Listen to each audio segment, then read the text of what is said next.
and welcome to the podcast to be named later here on the DK Pittsburgh Sports Podcasting Network. He is Jarrod Prugar. I am Alex Stumpf, here for another weekly installment. Jarrod, how's it going? It's great, Alex, but we were humbled this week, weren't we? I was humbled a lot by this game that I cover and allegedly know anything about. Yeah, it doesn't seem like you know much about baseball, or at least postseason baseball. But hey, I don't know ball. We cover the Pirates, so once every 20 years, we get to see the playoffs. For 3 years in a row, and then anguish womp. In those 3 years. But yes. So I picked the White Sox to win the World Series. That's not happening. I got burned because people who listened to this way back in, I can't remember, very end of March, will also know that my initial World Series pick was the Twins. So I just don't know ball, and I'm never picking another American League Central team to ever win another series of postseason baseball. I disavow that entire division. That's impressive, Alex. I mean, your rivalry with the AL Central, because you just don't know them, is phenomenal. I've covered them pretty exclusively, for interleague the last 2 years. But yes, that's them playing the Pirates. It's much different than them playing, Houston. That's fair. And my White Sox World Series pick 100% did stem from whenever I saw them in Chicago. And yes, I know they weren't going to be playing the Pirates, but they just looked damn good all the way throughout.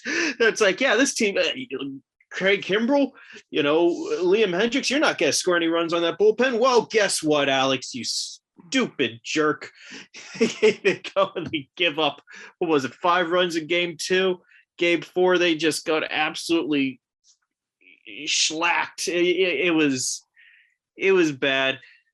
I'm done talking about my postseason picks right now, though, because we had a really exciting Game 5 of the NLDS between the Dodgers and Giants, and I think it's safe to say that was the best series of the postseason so far. That'll probably be the best series this entire postseason.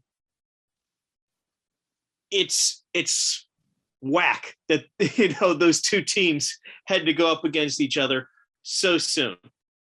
Right, and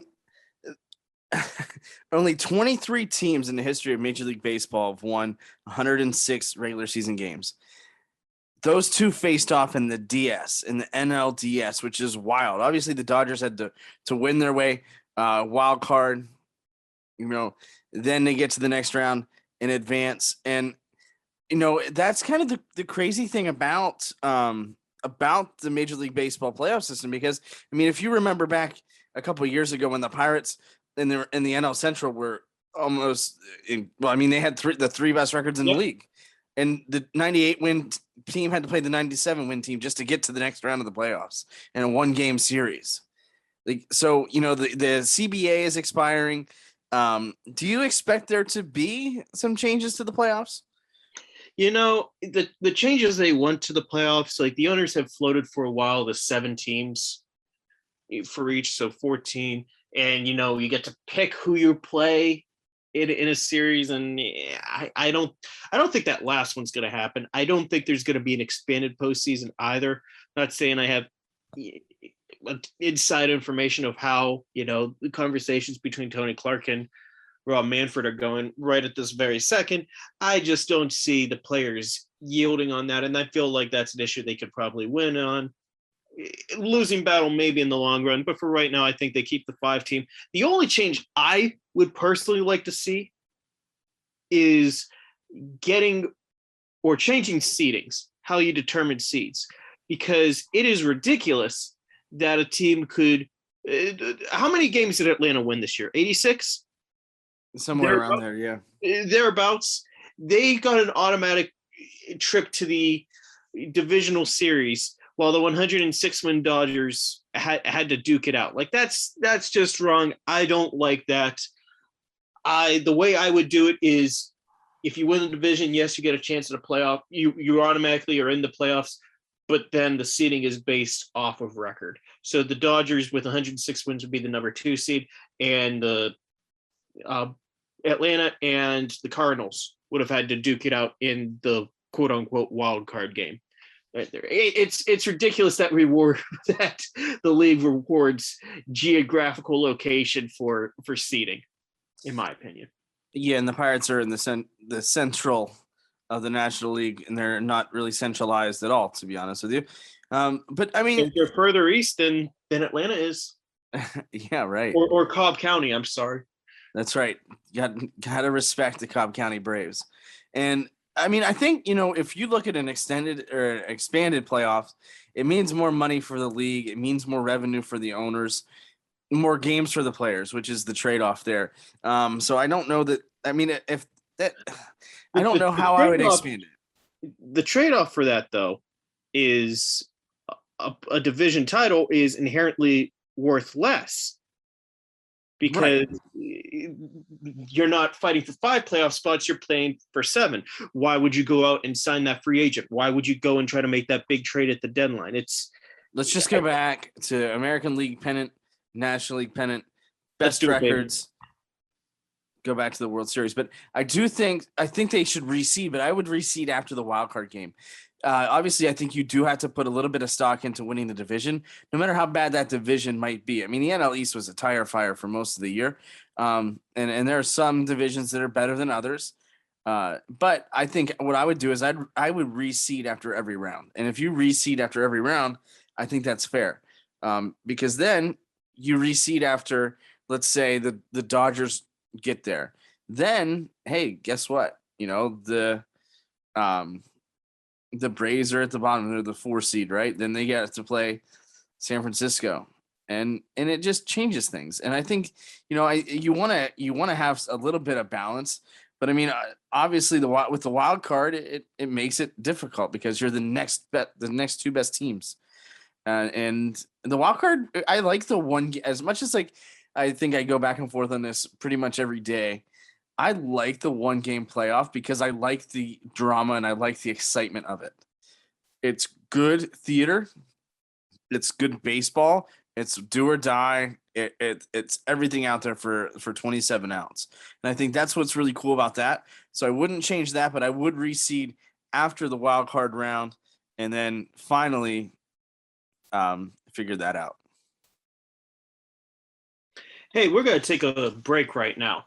Whenever we come back, Jarrod, you just got this entire second segment ready to go. Why would I introduce this interview? Right.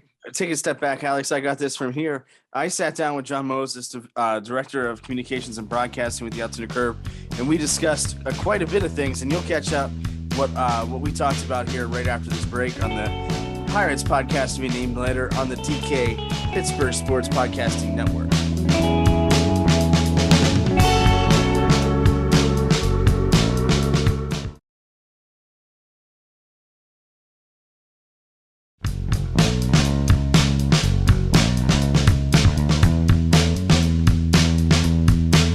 Welcome back to the podcast to be named later.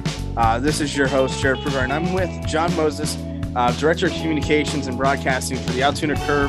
Jon, thanks as always for joining us today. Thanks for having me, Jarrod. When are we going to name this podcast? Listen, we don't know when we're going to name it, but it will be named later. That's all I can tell you at this point. It's kind of secret, much like most of the things this offseason as far as moves go for the Pittsburgh Pirates. That's fair. But I look forward to my next appearance on this podcast with a name for the podcast. Listen, beggars can't be choosers, but I guess we're going to find that out. But Jon joined us on Young Bucks a while back at the beginning of the season. So we figured this is a great time to have him on. Now that the season is over, the Arizona Fall League has now begun. Now, Jon, you got to see O'Neal Cruz play all year. How did you see him develop, even with the injury? I mean, I was a little surprised at how smooth he was at shortstop. I mean, when you think about a guy of that size playing the position, you can't envision it because you just haven't seen it before with your own eyes. A guy at 6'7" inches tall playing the position. But He is a remarkable athlete. Just so smooth in his motions. He gets good reads. His footwork was pretty good.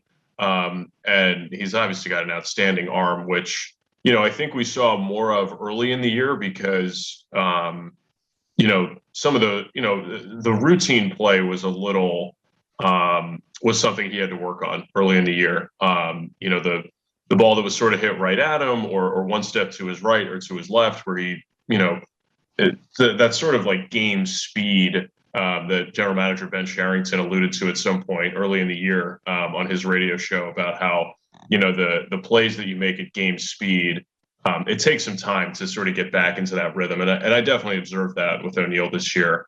But by game 25 or game 30, I was saying to myself that, this guy looks like a totally fine infielder. And, I think there's always going to be some conversation about him being in the outfield. He never got in there in a game this year. And people see the bat as so good that they say to themselves, well, you just got to get him in the lineup every day. And I understand that. But, I think he made enough improvement there over the course of the season that he proved to me that he can play the position in the big leagues. Now, speaking of O'Neal Cruz in the big leagues, he comes up and makes a real big splash on his way to the big leagues, number one. But then once he gets there, what did you see from him? Did anything really change, or how did you see that from your eyes as far as how Cruz did when he got that call? I just think, a guy with that much talent brings so much energy to all of his teammates. That was something I observed when he came back from the injury in mid-late August, where, the energy in the dugout was just different when he would, rip off an extra base hit or hit a home run. You could really see a much bigger energy across the dugout and sort of raise the level of everybody around him. His first game back in the lineup, Altoona scored 16 runs against Richmond. So, I think it's sort of, in some ways, it, let the lineup sort of get back to what it looked like normally at the beginning of the year, allowing guys to hit the positions they were used to. But also, it was clear from just some of the ways that, other guys on the roster would interact with his highlights after games. I mean, I can't tell you the number of times that guys like Kanan Smith-Njigba or Cal Mitchell or Brad Case or Jeff Passantino would interact with a highlight of his on Twitter being like, this guy is unbelievable. And, I've been around the minors, 8-10 years now. And in social media, like, you don't see players have a lot of interaction with in-game, with highlights that happen in game, players, teammates saying, this is something I've never seen before, or this is something that is special. Guys jumping on Twitter after a game like that, I think sort of spoke to how all of his teammates recognized that he is such a special talent. And he should play at Pittsburgh for a long time, as long as he keeps hitting the ball. Now, you've seen him hit what I would imagine amounts to hundreds of home runs because you're at the ballpark early enough to see him take BP. Is there a home run that you've seen that you'll never forget from Cruz? Well, the one in Akron. Oh my God, yeah, and the one in Bowie at the end of the year, the last weekend of the season. We were in Akron. This would have been the first week of September, so after he came back from the injury. And Altoona was just like not swinging the bats. I think we lost 5 in a row in that 7-game series. And it was the final day of that series, and Cruz hit an estimated 465-foot bomb that pretty much cleared the entire ballpark in Akron. So I don't know if you've been to Canal Park, but like there's a couple rows of seating that are sort of like, as part of a tiki tent of sorts. And, there's tables out in right fields, so there's actual seating out there. And then above that, there's a flat area with their kids zone. So there's this big orange slide that, kids can shoot down. It's an inflatable one. It's probably 20 feet tall. And he landed the ball on the building behind the kids zone, and it bounced out of the ballpark. And, it was one of those swings where like he hit it and everybody in the ballpark went, oh my God. And that really stuck with me. And same with the home run in Bowie the last week of the season, because, Bowie was in the thick of it. They needed to beat Altoona with a miraculous 8th inning rally on the final day of the season to qualify for the playoffs. And, all week it was like, Bowie needs 3 wins in this series, 4 wins in this series to get in. And, Cruz hit a 3-2 pitch with 2 outs in the top of the 9th, like a 464-foot bomb. I mean, it's the same kind of thing. Like, he got a fastball. It was like right above the belt and just absolutely smoked it. So I think those 2 home runs will probably stick with me for a long time, just because, he has such incredible power. And, you look at his body and you say, wow, he's tall. But you don't look at him and say, wow, he's muscular in the way that a Mason Martin is, or in the way that some of these other guys are. But he's one of the strongest guys I've ever seen hit a baseball. And, he doesn't look super muscular because his arms are that much longer than an average baseball player. So yeah, he's an incredible talent, man. So fortunate to watch him this year. Yeah, and I mean he's obviously very impressive, and I'm not sure if I told this story on this podcast or anything, but it was a story that got kind of left on the cutting room floor because O'Neill, anytime I would try to talk to him this summer, obviously things just didn't go my way and it didn't line up. But I was going to put together a piece on when I threw batting practice to him in the 2019 season. It's just a different kind of ball that comes off and a different kind of sound that comes off of his bat. And they say light tower power. And honestly, this is like across the street type of power from O'Neill Cruz. Yeah. I mean, you say light tower power, and that's because, when he stands in the box, he's as tall as a light tower. It's a different spin on it, but yes. Yeah. He's an incredible talent. Cal Mitchell has this joke, and, he shared it at the end of the year when he was at Indy, when he was asked about him by some of the media there in Indianapolis. He was like, O'Neill Cruz is what happens when Kevin Durant is born in the Dominican Republic and decides to play baseball. And, I hadn't heard Cal say that before, but I'm sure that's, something he has joked about and thought about for years, because, they were teammates in Bradenton at 19 and before that.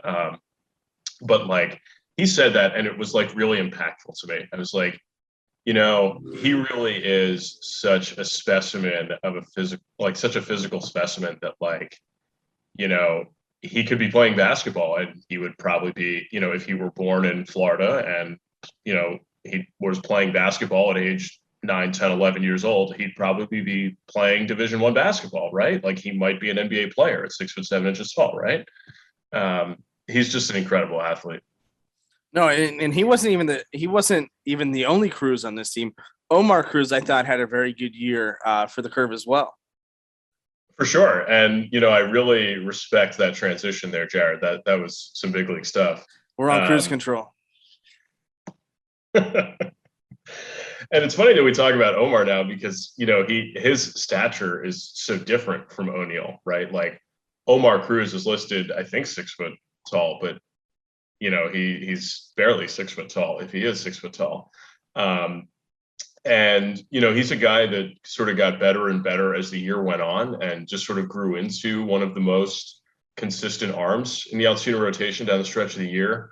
And, I love his mechanics. I just sort of love that toe tap that he has going. He's got a good rhythm. He's got he's just got good vibes. And, I think he's got a chance to pitch in the big leagues for a while because he throws right around 90 miles an hour and he can really spin the ball. And, those guys that are left-handed that can spin the baseball, those are the ones that tend to hang around. Yeah, and if you're left-handed and you're able to do that, you're a very serviceable player. I mean, you look at some of the guys that have been around, and a former Curve player, Zach Duke, I think is a perfect example. He's been around the league for what seems like forever, since I was way younger than what I am now, and now he's left-handed, and there is a market for that. And do you see him as more of a starter or more of a reliever at the next level? Tough to say right now. I mean, he's still pretty young. I would say he stays as a starter in the minors, though. I wonder how much more fastball velocity is in there as he sort of grows into more physical maturity. If he can add another 2 to 3 miles an hour on his average fastball, then he'll probably give himself a pretty good chance to start, because he can definitely spin that curveball. He's got feel for his slider and the changeup. Is a good weapon for him against right-handers, which he's going to need if he's going to stick in a starting rotation. So I think it sort of remains to be seen. But the fact that he had success at this level at this age, I think bodes pretty well for his future. You're right, and that's the thing. It was somebody that young and that serviceable already. I think that just kind of transitions really well and translates really well to the next level, whether it be AAA or even a strong spring and maybe even making the team out of camp. Yeah, and I think that's one thing that was sort of lost on Altoona this year was that the Curve were playing 21 and 22-year-olds at all of their significant positions in the batting order throughout the season. The league average player at AA is 23 and a half. So it's those guys that experience success against older competition at AA are the ones that tend to stand out and have serious big league careers. So, sure, Mason Martin struck out a lot. Okay. He also hit 22 home runs and then added a couple more at AAA, playing against guys that are 3 and 4 years older than him by the time the season ended.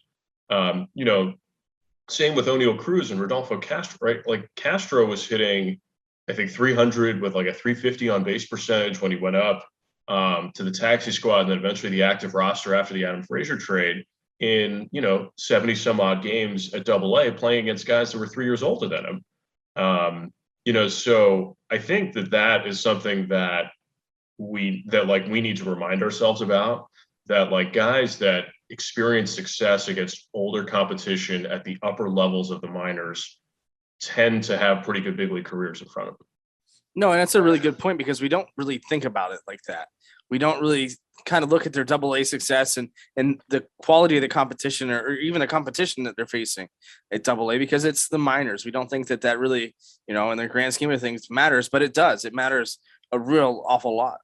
Yeah, and that's one of the beauties of AA baseball, right? Like if you can have success at this level, then you are proving on some level that you have a skill that can do it in the big leagues.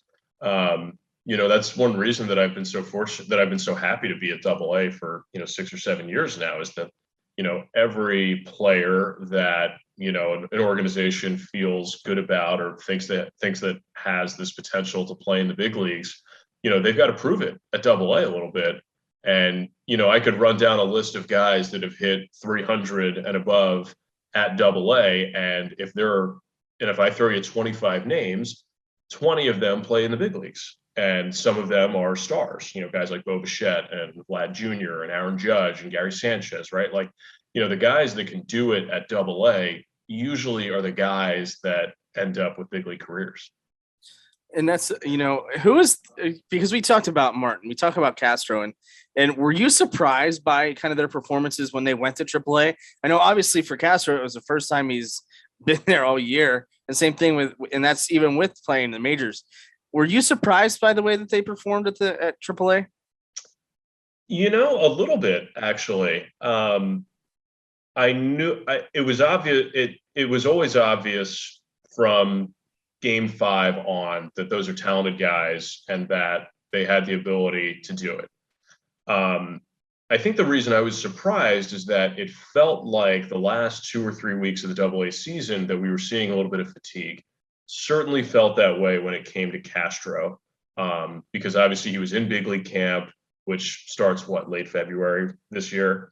And then he was at the alternate training site. He was back at, played every day at AA, and, his performance down the stretch of the season, it just sort of looked like he was just feeling the cumulative effect of going every day since late February. And, after a year off, that's natural, right? Like that your body is going to wear down a little bit.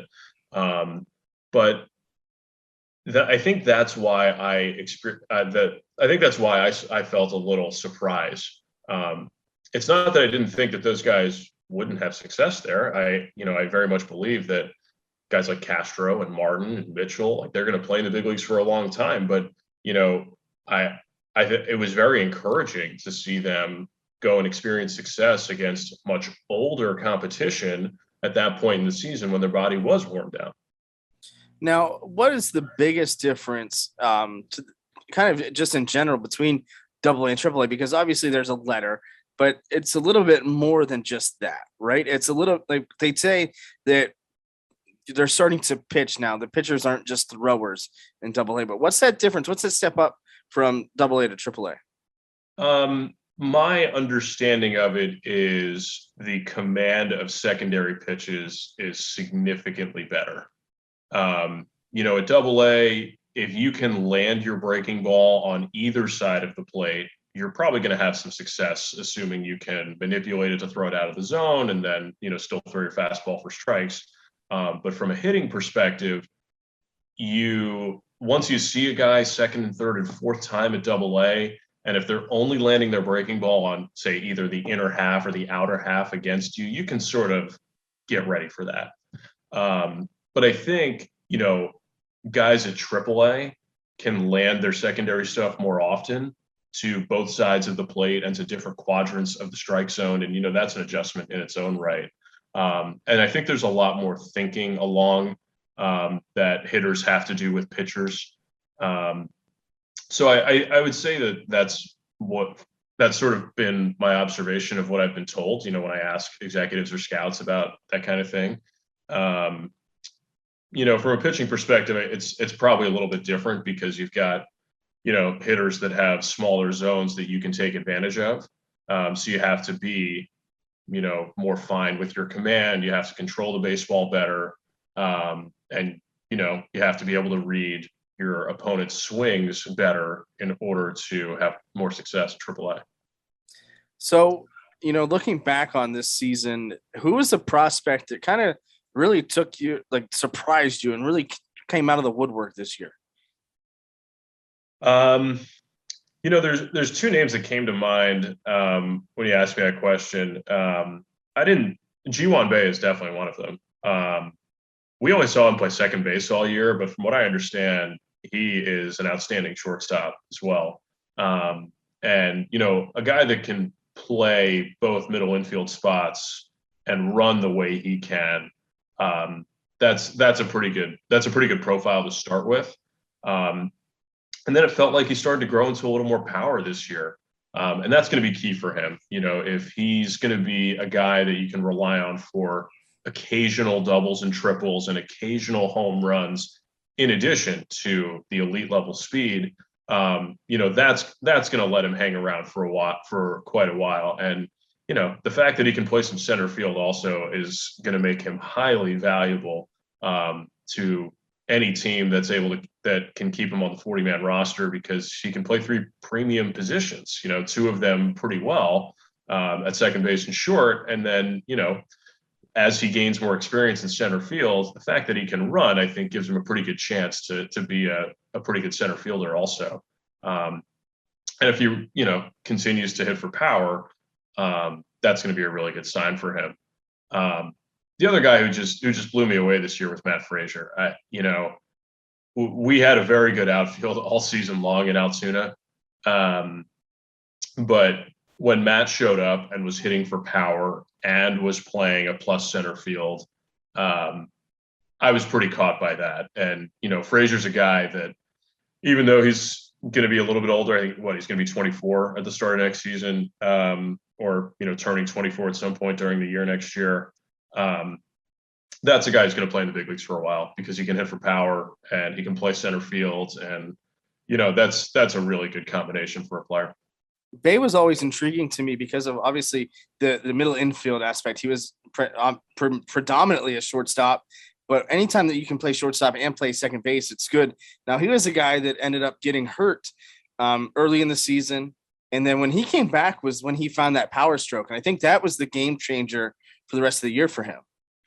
Yeah, I think so. He didn't hit a professional home run until he went out on that rehab assignment in early July when he was playing in the FCL, the Florida Coast League. And then he came back to Altoona and he hit 5 more. So I think he finished at 6 for the year. And, he hit 1 home run. I want to say it was probably, I think it was late July, maybe the 3rd or 4th week back. We played Harrisburg at the end of July. And he hit a home run to left center in Altoona, which for a left-hand batter is not easy. Like Mason Martin will go out there. Okay, right? He's got 80 grade power. Oneil Cruz will go out there. Sure, 80 grade power. But Bay hit one to left center this year. And, I remember in that moment being like, oh my God, it's in there. There's a little bit of pop in there. So, like I was saying before, if he can give you an occasional extra base hit, that's just going to make his speed that much more valuable over the course of the season. Right. And, you brought up Matt Frazier. I think Matt Frazier is the guy that popped out for everybody this year with the season that he had in Greensboro. And then he didn't miss a beat when he came up to Double-A. Yeah. I mean, he talked about this with Mike Persak of the Pittsburgh Post-Gazette when he was in Greensboro about sort of the adjustment he made to try to hit the ball a little bit more out front of his body, because that, is the place where he could unlock some of his power. And what's interesting is he made that adjustment after the 2019 season, right? He's drafted in the 3rd round in 19 out of Arizona. And then after the year, he sits down at Instructs and he sits down with, some of the hitting coordinators and executives in player development. And they say, this is an adjustment that we think will help you to some more game power. And he just never had a chance to use it, right? 2020 gets wiped out and he can't do what he learned at the end of 19, that minor adjustment. And it turned out to be big for him. So I'm a big fan of his game. I think that guy's going to play in the big leagues for a while. Where do you think he's going to start next year? Because obviously he finished in Double-A. Do you think he stays in Double-A, or do you think he gets bumped up to Triple-A? I would imagine he starts at Double-A.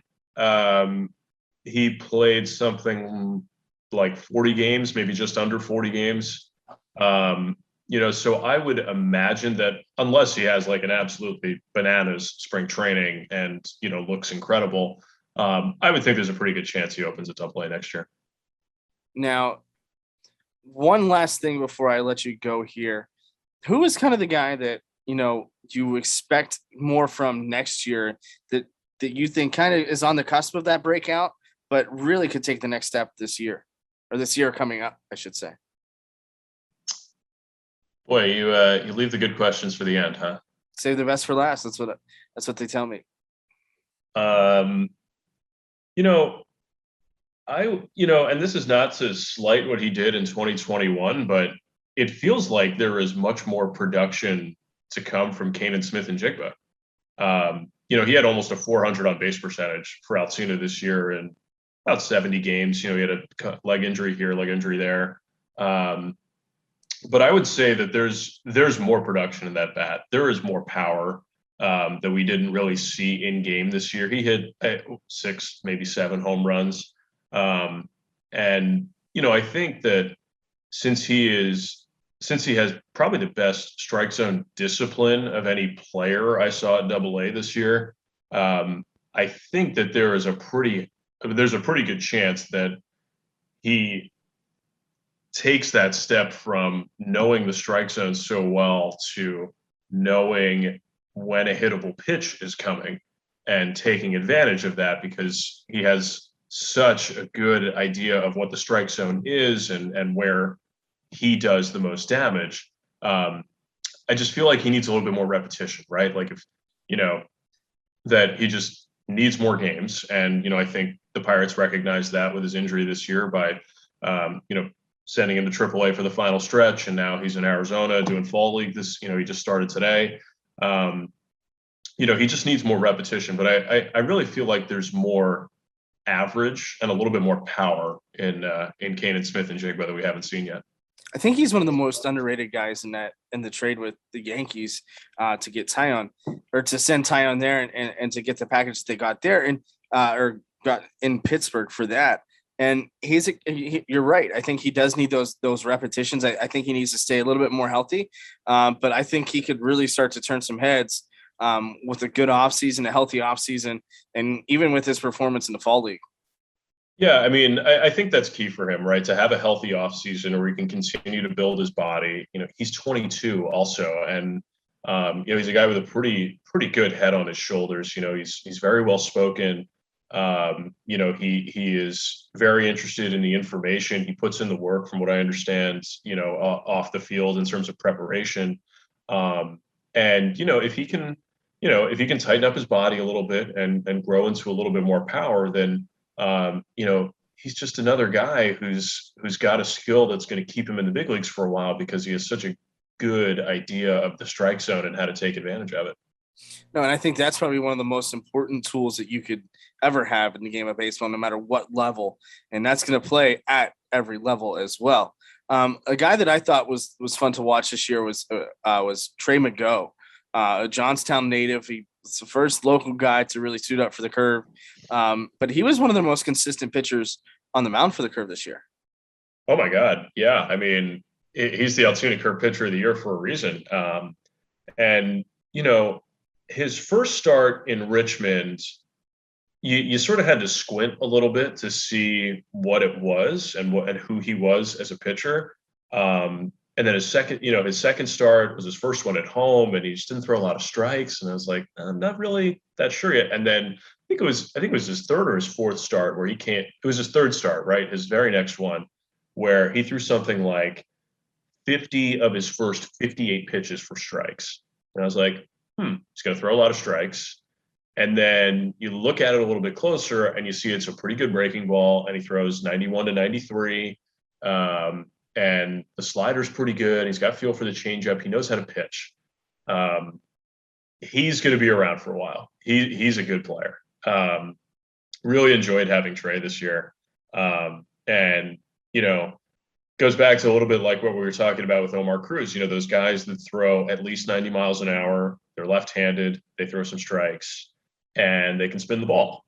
Those are the guys that hang around the big leagues for a while. And, Trey absolutely has that profile. And there's several scouts that I talked to this year that were saying the same thing. Not 100% sure that he's going to stick as a starter in the big leagues. A couple scouts that I talked to this year were just sort of saying, I just need to see a little bit more before I say for sure. But there is the definite skill set to be there for a while. And, he's a guy that I could see making something like 4 or 5 starts in Double-A to start next year, and then spending the rest of the year in Triple-A, because I think he's that good. Right. And I think, he's a guy that flew under the radar for me. I really didn't know much about him until he made that start and the first home start. And then you were right. I mean, it was just kind of like, okay, let's see what he's got. And it's early in the season, first game action for many of those minor leaguers in quite some time. The weather's still kind of iffy. And then it just kind of got consistently better over the year. And I think that's the biggest thing too, is that consistency never went away. And when you're a pitcher and you face that and you have that consistency, that's a recipe for success for a long time. If you can continue that trail of consistency. Totally. I mean, clean delivery, works quick.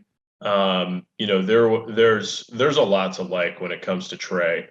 And like I said, it would not surprise me if he's a guy that shows up and pitches very well at spring training, that he may end up in the AAA rotation to start the year, depending on how, the pitching sort of shakes out to start the season. But he's a guy that I could see moving pretty quickly to AAA next year. No, and I think that's a very good point. It'll be interesting to see where a couple of these guys land, because some of them, or most of them, deserve that AAA nod, but there are only so many roster spots, both AAA, AA, and wherever else. For sure. And, I don't know the indie rotation as intimately as I knew the Altoona one this year, but I'm fairly sure that Marvel and Sulser are both back, that they're not minor league free agents yet. Maybe Bo is. I'd have to look. But I think most of the guys that made nearly every turn in the AAA rotation, I think will be back next year. And obviously you're going to need a flex spot or two, because, you'll have young guys like Yahurey and Kranick sort of probably shuttling back and forth a little bit next year. AAA rotations are always pretty hard to project, especially in October. But it's part of the fun of it. And, I just, like I was saying before, I think, Contreras is a guy that probably opens there next year. Unless he has a great spring training and forces his way onto the major league roster in April. It's nice to see some of those guys in the starting pitching area start to make some real progress, because that's a key for the next contending team in Pittsburgh. No, it's a good point, and it's never a bad thing to have too much depth or too many arms either, for that matter. But as always, I'll let you get back to your off season. We greatly appreciate you joining the podcast. Thanks to Jon Mozes, Director of Broadcasting and Communications for the Altoona Curve. Thank you, as always, for joining the Pirates podcast to be named later. We'll catch you for this last and final segment here after this break.